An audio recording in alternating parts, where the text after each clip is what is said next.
Are we good with the mic now, guys?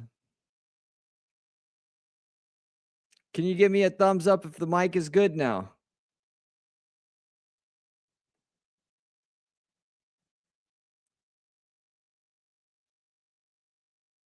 Okay. My audio processing program crashed for whatever reason. Thanks for definitely letting me know so I didn't go through this whole live stream talking to myself basically. So anyway, I'll go through this again. Basically, welcome to the Tuesday live stream. We're going to have a weekly themed live stream series every Tuesday where we're going to be reviewing other content creators' content.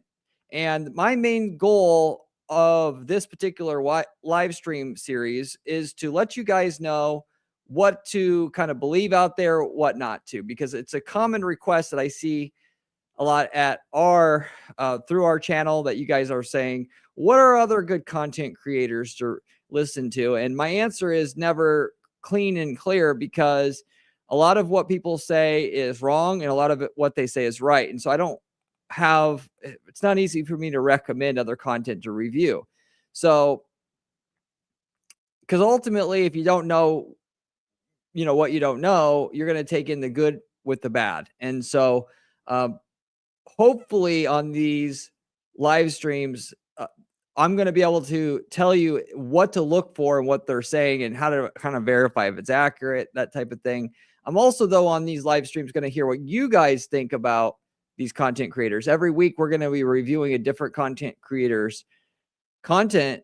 And so we kind of go over the other main guys and gals that are out there doing this type of thing. And ultimately, since this is the first one and I never did a reaction video before, we're kind of do our best.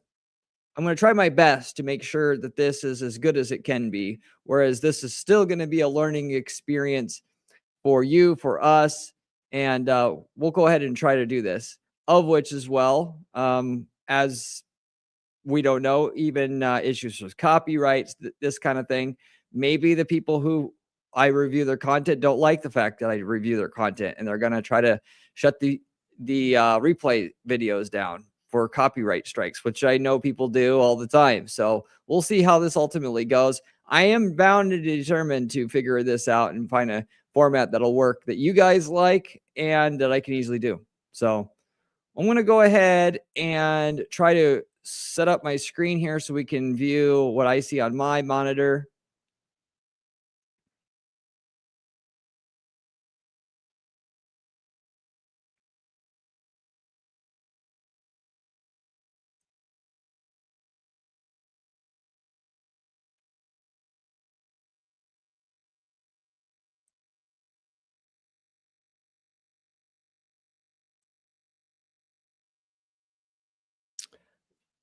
Okay, so let's see here.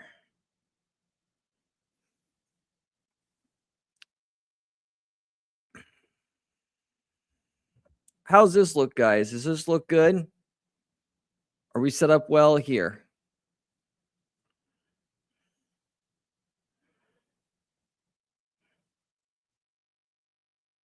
So what we're going to do, if you guys can see everything, we're going to go ahead. Ben Heath is the target of whose content I'm going to review on this weekly live stream here. So if you guys have questions, thoughts, as usual, let me know in the comment section. I will pause periodically to review your comments and thoughts and respond to those as well. So before I get into watching any of these videos, Ben Heath, okay, so naturally he was a Facebook guy that got famous doing his Facebook content, of which I want to say in general wasn't too bad. Now, like the main issue though being with a lot of these guys is they make it seem easier than what it actually is, right? Which is what the audience wants. You can't blame them for positioning things the way that they are. It's the same thing in the marketing space in general, like in terms of the agency space. People complain that they get scammed all the time by other agencies, consultants, stuff like that. But it's the client who sets the tone, what they're willing to pay for, how much they're willing to pay for it. And a lot of times they want results that are impossible to get on they want champagne results on a beer budget. So they will just give them what they want, which is basically you're forcing them to get scammed. Like, you want something that's impossible. And if I tell you what it costs to actually do it right, you don't want it. So it's either I take the money and do it the wrong way, or I get nothing. And so they'll just go with the easy path. As far as content creators go, that's what they're doing, because most people want cookie cutter, easy solutions.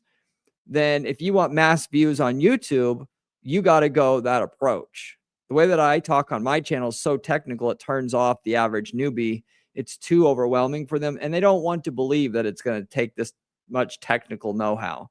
We've got the most sophisticated users on YouTube, and I would say even on the web, in terms of who want to view and learn about PPC. The rest of what you see pretty much elsewhere is just watered down stuff, because they're going for the mass market. They're selling a course. They don't need a client who's educated or rational or realistic about things. They just need somebody who wants to get rich quick. And selling a course, that's what you want, essentially. So with all that said, this is content's kind of, if you will, dumbed down for the person who's just starting out that wants it to be simple. Even though making millions of dollars running ads for your business, unless you're selling something that nobody else really can offer and that is in demand already, isn't a simple endeavor. If you want it to be simple, then you need to invent something that people can't compete with you on, because that's what it usually generally takes. So looking at his videos, I'm going to do more so the newer ones here. And I thought, I just looked at this quickly, and as I do this, I've never watched any of these videos. This is going to be a live reaction. So as I watch this is the first time I'm seeing it. I thought that this thumbnail here was interesting. 5 levels of Google ad strategy. Why is it that there's eBay and Samsung and all this on there? It's almost like he pays a thumbnail designer who doesn't know anything about Google ads. So I'll say that comment right off the bat here. So let's see here.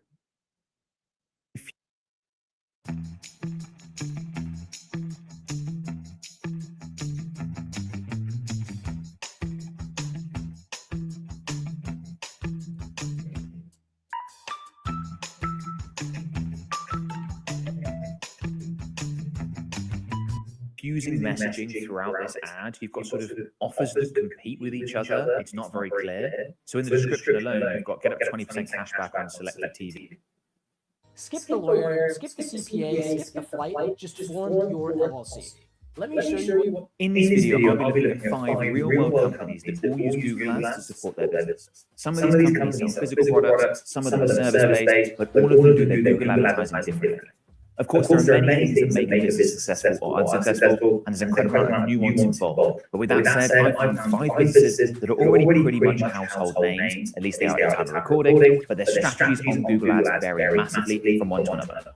We're going to be judging these businesses on their overall Google Ads strategy, their landing page experience, personalization of their offer, and their ad relevance.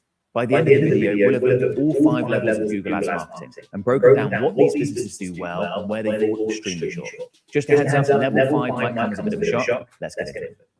Okay, so for level 1, we've got a bit of a surprise, and that's eBay. Take a look at these examples. We've got ads here with headlines like athletic sweat, broken leg, new brain. What's happened here is they've used a technique called dynamic keyword insertion, where you can insert the search.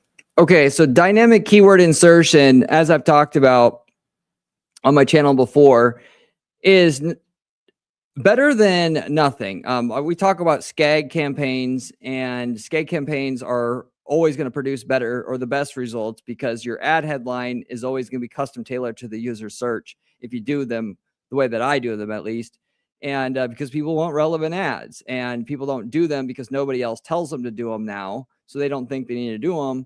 But the general rule of thumb in advertising is if everybody's doing something, it doesn't work anymore. So you shouldn't use what everybody else is using as a guideline to know what you should do. You should just test things and see if they work for yourself, instead of just believing what even myself tell you what to do. Just test it and see for yourself if it works.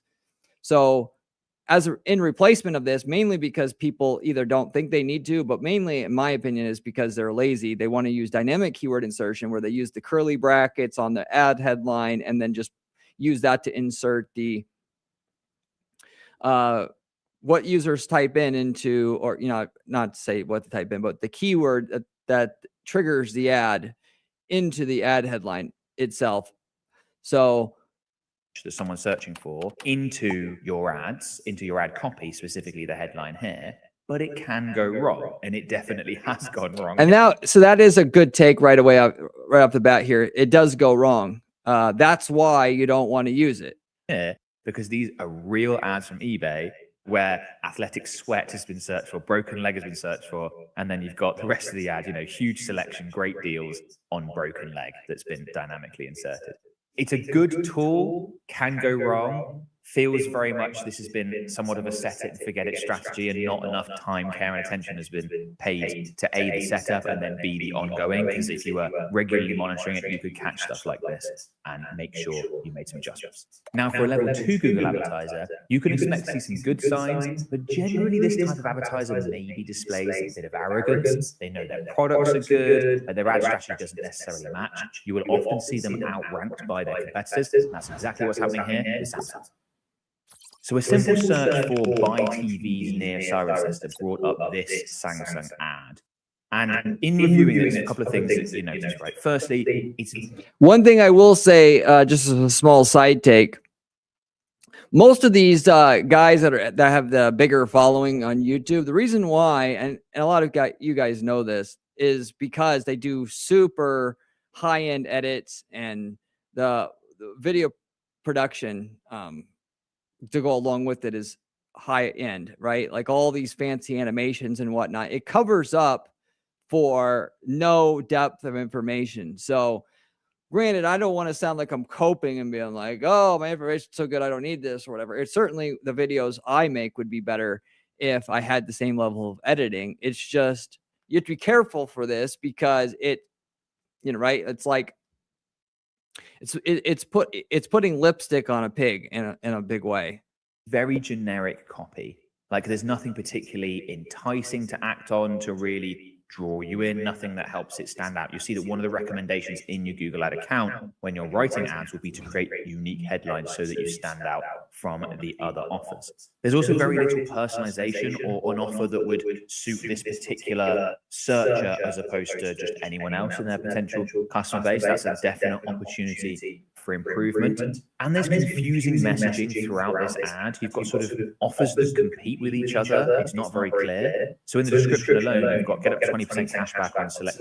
He says that you need to add personalization to the ad, but what kind of personalization? Ultimately, one thing you'll know about selling anything like this, TVs, the people try to advertise generically, it's never going to work because people are going to use your website as an information source, and then they're going to go buy from somebody else that's slightly cheaper.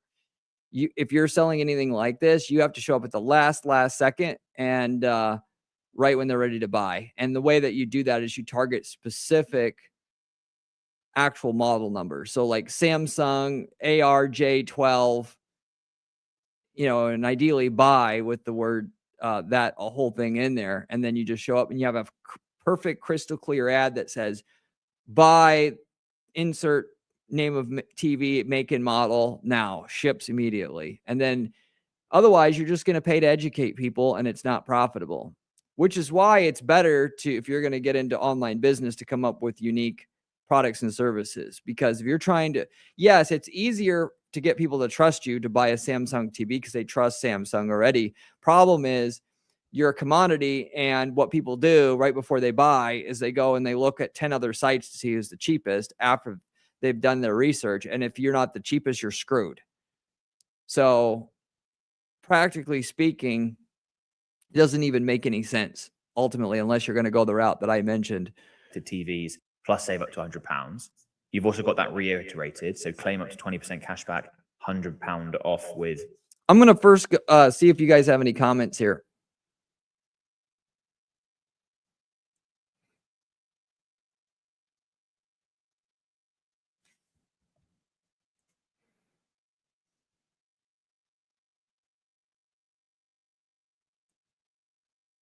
Oh, okay. There's an echo that plays. See, I wonder what we can do here. Maybe for this time, for this video, I'll switch to a different audio source.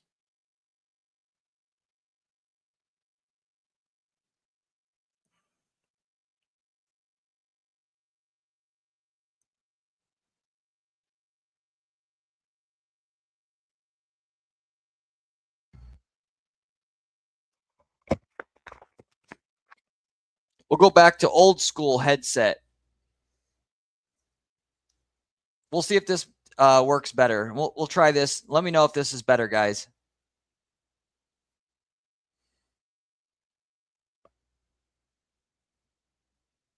That it's cut off. That's a bit of a waste just to repeat the same thing. But then also in their site links, they've got 15% off a specific version. It's just a little bit confused. You get better results when you make it really clear the action.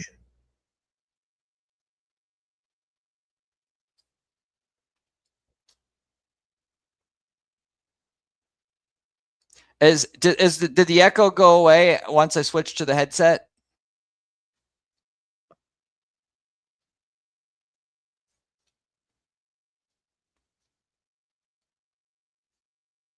The echo is still there.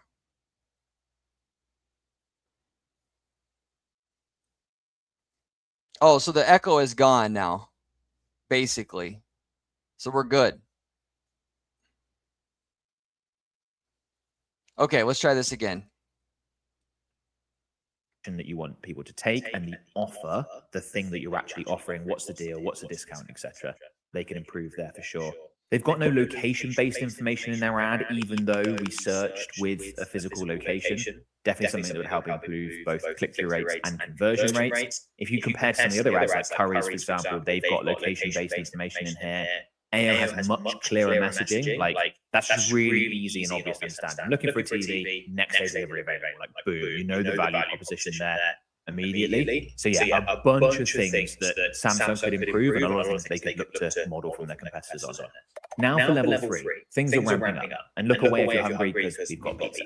A product that doesn't take a lot of selling, but the advertiser for this level had me a bit stumped between two of the UK's giants, and I'll show you why. Again, we've searched for pizza here in a specific location, and we've been shown 2 ad results that aren't relevant to the location, always something that you want to include in your ads if that's relevant for your business, as well as Pizza Express, who may well be wasting some of their budget, appearing in this set of results. Their ad is certainly not as strong as the other ones. I actually made another video about how to not waste Google Ads budget on appearing in searches that might not be your intended target, in case you want to check that out on my channel. So if we're really analysing the other two, we've got Papa John's and we've got Pizza Hut.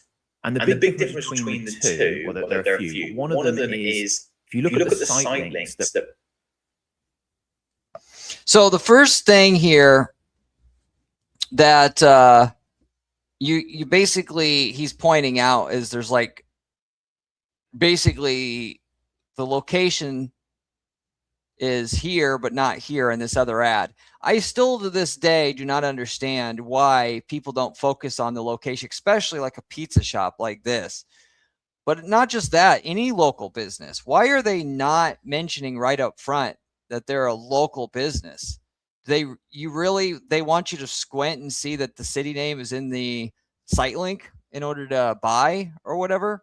I guess the idea for these guys is, that you know that they're close by, and therefore they don't have to say it. But still, 1,000%, I'd willing to bet my left freaking arm that on this ad here, that if you'd say Papa John's Pizza on 47th Street, click here, that's going to get at least double the click-through rate, if not triple the click-through rate than this ad right here by itself.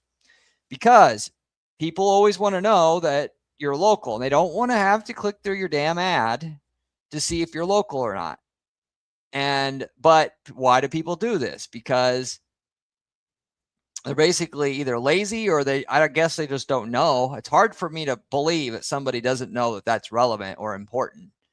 It has to be that they just don't want to do it physically, and they don't care if the ads get results, because the company employee doesn't care if the ads get results, and they don't want to work. There's no reward to working harder, so they just don't do it.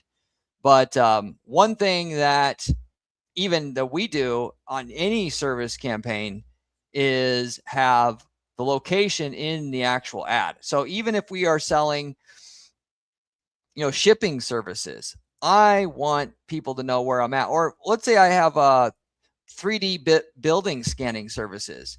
I'll have that in the ad. Or if I do product, let's say even if it's a product design firm where they know for sure it's done remotely, we're still going to have the ad say at least the name of that user's state in the ad. Why? Because it increases the click-through rate at least 50 to, if not 100% when we do this. And people will say, well, you got to have 50 campaigns to do this. Well, yeah, but it gets double the click-through rate though, which will triple your profits just doing that one little hack. People don't believe it, but you got to seriously just try it for yourself and see how much of a difference this makes. People want to know on a service-based business that you cover their area, even if it's presumably a business that can be where the service is delivered remotely. For product companies, unless you're a brick and mortar local shop, that doesn't matter anymore. But for anything else, if you're not trying to do that, you're just throwing tons of money away. So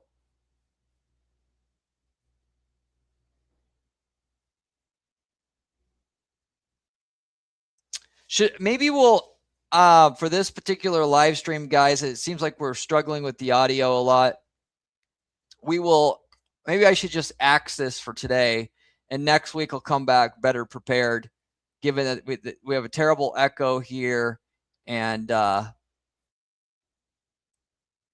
have to get that fixed before we can proceed on these. I apologize. I didn't think that the audio would echo like this, because we've done live streams, of course, plenty of times before. I had no issue with the echo. So I think I'll wrap this up, and we'll get it fixed for next time.